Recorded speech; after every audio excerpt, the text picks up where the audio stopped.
It's been a week to forget for Kilmarnock. Torn apart by Rangers at Rugby Park on Saturday, the hangover was hardly cured on Tuesday when they lost 2-0 for the second time to Sigma Olamuts. And of course there was the Pat Nevin affair. What Killie need to do now is pick themselves up, dust themselves down and start all over again. Tomorrow at Rugby Park would seem like a right good time and place to get on with it. Well, it's a good game to get back into the right track again. Hearts are very confident now. We're looking to show a wee bit better performance than what we have done in the last two games. So everybody's looking forward to Sunday. It usually rains goals when Killie meet Hearts. 4 league fixtures last season produced 20. It was 2-2 in this game in January. But just like everyone else on the planet, Kilmarnock like to score them, but don't fancy throwing them in. Despite the Ayrshire club's roller coaster start to the season, they have ambitions which match last season's achievements and beyond. The key word is consistency. We know that if we're going to compete and stay either third or fourth in the league, then we have to be competing at a high level, like what the Hearts and the Celtic and the Rangers do. So we have to be on our toes at every game, concentrating 100%, and hopefully the ability that the players have got can see us through. At the moment, Hearts can do no wrong. Victory takes them back to the top of the table, and they're not just scoring goals, they're scoring quality goals. Oh, and cashing in on 1 or 2 blunders. But they're taking nothing for granted. In a game we got off of Killie last year, they gave us a hard game. I think a couple of the games they should have beat us, so we won't be treating them lightly or anything. Difficult. And Mahood, who was a sub, starts the match. And there's Ian Durrant, a man reviving his career down here, a man whose career was tragically interrupted. A lot of people said he's never the player he used to be, but I saw him play against Rangers with great enthusiasm, one of the best Killie players, although he's still yet to score for his new club. Hearts are now beginning to look very stable indeed, and perhaps even more than that, because I'm quite sure the introduction of Stephen Presley and especially of Rob McKinnon will strengthen their squad. McKinnon, I think, might be the bargain buy of the season, but here's a man who's really making them tick. Steve Fulton, top goal scorer. He really is in international form in the squad now, and with one of the best left feet in the business. Referee Willie Young, who's just returned from the club where Stephen Adams started his career. Stephen Adams with Metz, and Willie saw Metz playing Helsinki, who surprisingly, as amateurs, knocked out Metz. They're in the Champions League, which must be a painful thought to a very professional club in the East End of Glasgow. Hooked away there. Kerr getting right behind it. Kerr had to be in a rather defensive mood when he was playing against Rangers for very obvious reasons, facing Andriy Kanchelskis.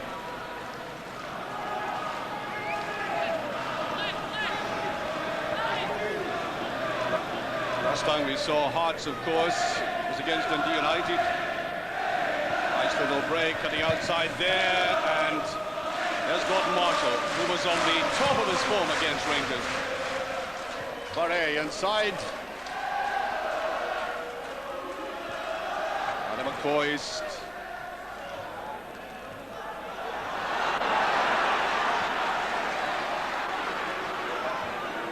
There's McCOIST trying to touch him.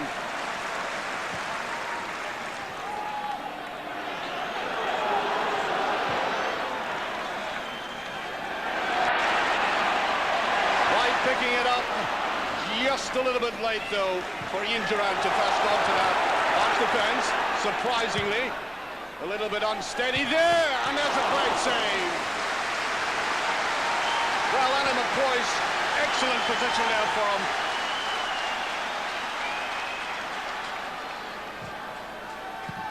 Really right on the end of that. In fact, he might have done just a little bit better as he went for it. By Locke. Logo, plenty of time there to Presley. Hamilton well off that though. Nowhere near it. Killie. MacPherson. Wright. Good play. Burst forward here. Vareille. Oh, he did it so typically. Well, he won them a cover take the warning, and they've been punished. Typical Ali. And how delighted this crowd is. You'll see here one of the great phenomena of Scottish football. Lasted it in. And whatever age this man gets to, he will never, ever lose his instinct for what goes between the posts. No chance for the Frenchman. Right. Will run forward through the middle by McCOIST. I think there has to be an economy of effort by Ali, who's... Oh, look at this, he's picked that up. And he goes again. It's a 1-against-1 in this time. The goalkeeper brilliantly narrowed the angle there, and I think Ali might have been just a little bit surprised he got that gift. Well, I've seen him chip goalkeepers, slipping through the legs, nutmeg them, all kinds of ways in a finish like this.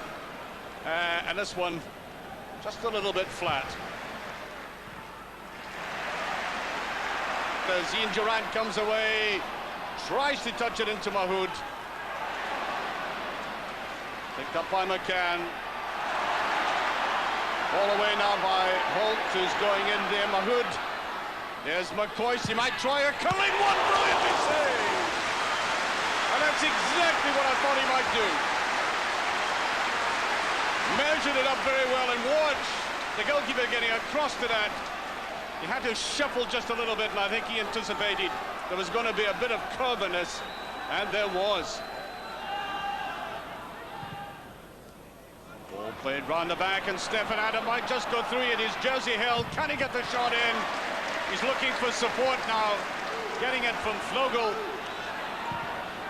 And McCann comes into that, and McGowne forced in to a corner kick, I think. No, it's not. The referee judges he was pushed.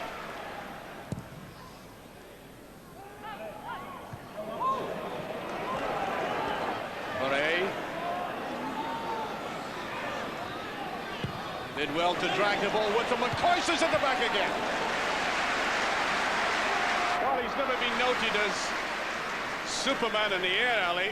It's always been the feet that have been the dazzling part of his weaponry, but that's now twice he's come across there like that.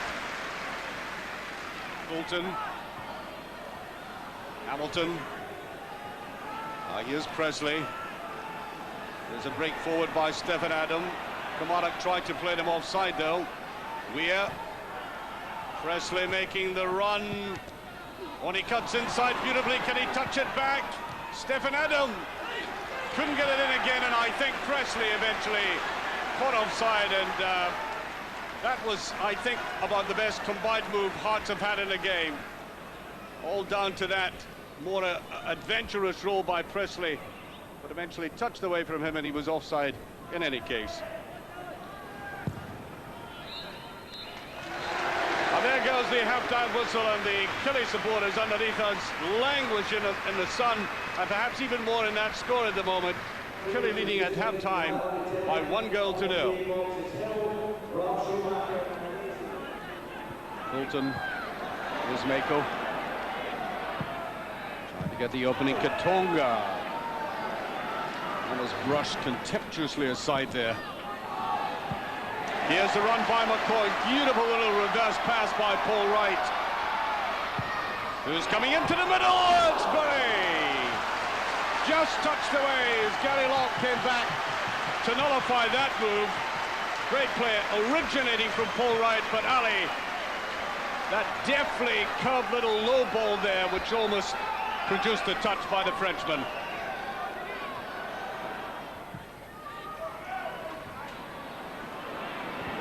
Well, this is the kind of football that Bobby Williamson has been encouraging, putting the emphasis on patience and possession. Ali McCoy's going in there, and he's done it again!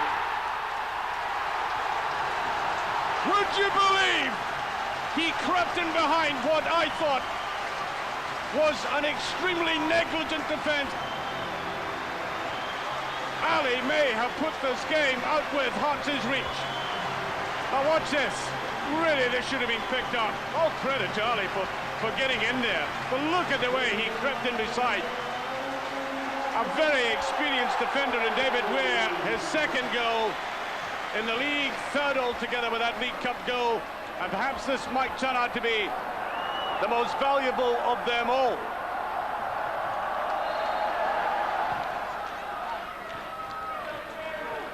That's Holmes, the substitute, Derek Holmes. Now Kitonga, that's a better run by Kitonga. This could be dangerous. Side net. Well, I don't blame the wee fella for going at it himself. I know that McGowne was disappointed. He went for it here and shot rather than cross. But given what they've had, that's the first decent shot in the match for Hearts. Holt.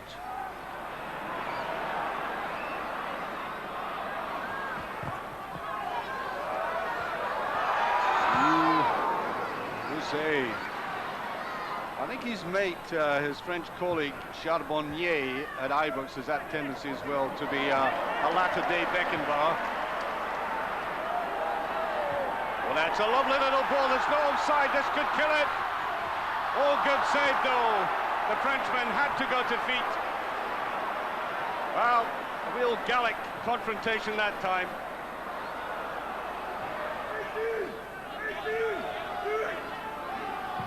That's MAKEL.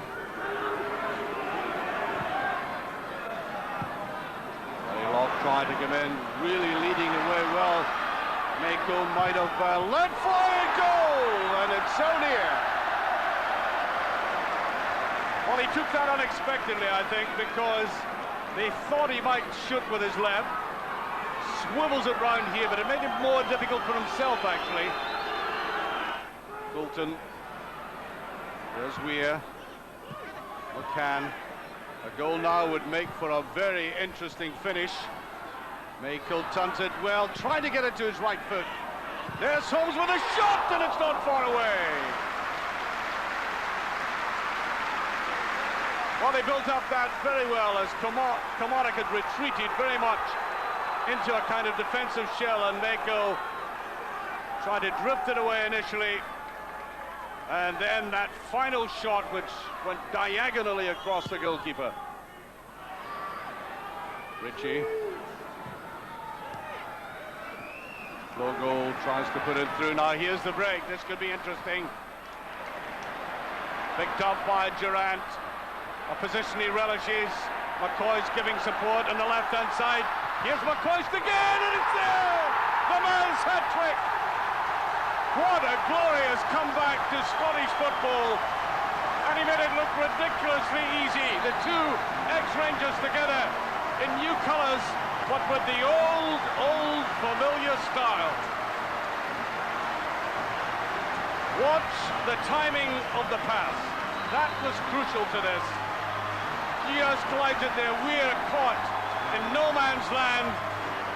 And the French goalkeeper with his legs wide apart,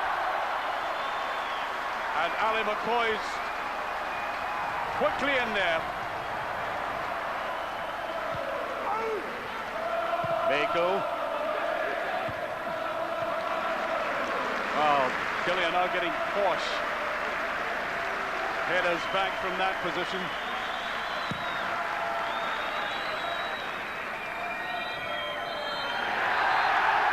Full-time whistle is gone, and the day and the game belongs to one man. He's done it so often before, but I think pretty vital for him to re-establish himself to the delight of that crowd. But Kilmarnock thoroughly deserving their 3-goal victory. Kilmarnock 3, Hearts 0. They seem to be in control of this match right from the word go. Yeah, we knew it was important to start well, because I've watched Hearts a few times now, and they come out of the trap very quickly, and they try and stamp the authority on the match. Thankfully we matched that, and maybe we've overpowered them at times as well, so got to be happy with the start we made. And the goals were all very well worked goals, it seemed to me. That's right, we've got a guy in the box now who can score goals. Not that we haven't had him before. Paul Wright tends to come out of the box a lot and tries to shoot from distance, which he's more than capable of doing. but McCoist is certainly a predator, and he proved that today again. Obviously you weren't playing the other night, you weren't eligible, but things seem to be really picking up for Kilmarnock and hopefully onwards and upwards for you. I think it's great. Do you know what I mean? We're thoroughly enjoying it. The manager and Clarkson and Jeremy McCabe are great, and everybody's, you know, we're not under any illusions. We're not going to say we're going to win the league or do anything, but what we are going to tell everybody is we're going to do our best, and sometimes our best will be good enough, and today it certainly was, and it's a great place to play your football. I'm thoroughly enjoying it. As I said, it's refreshing.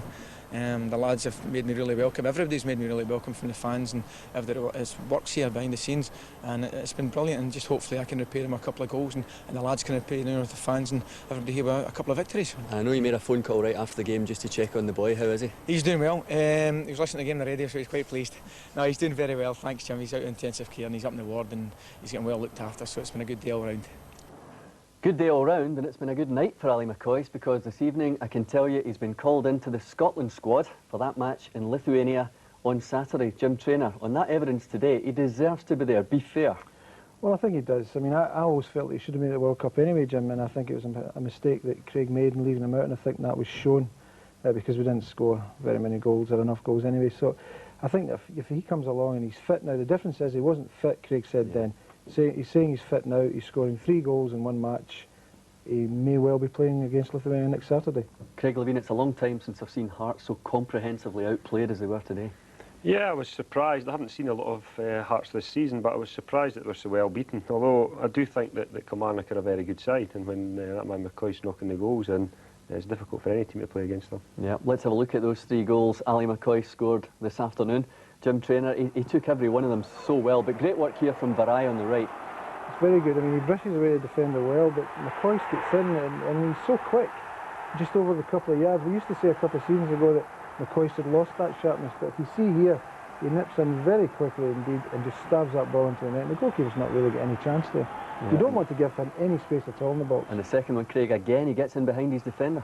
Yeah, I think Davy Weir will probably blame himself there to let Ali get in the box with a free-shotted goal, which is exactly what it was. But I don't think there was enough pressure on the player playing the pass there. He got too much time to pick the pass, and Davy's let McCoist in behind him. Just can't do that, can you? And Jim, when we see this third goal, it's all Durrant, isn't it? Well, it's McCoist and Durrant. I mean, they did that at Ibrox often enough, and McCoist was a bit fortunate because it was through the goalkeeper's legs, but you can't grudge him his hat-trick. And the way he celebrates, it's worth going along just to see that smile. That's what football's all about, especially for him.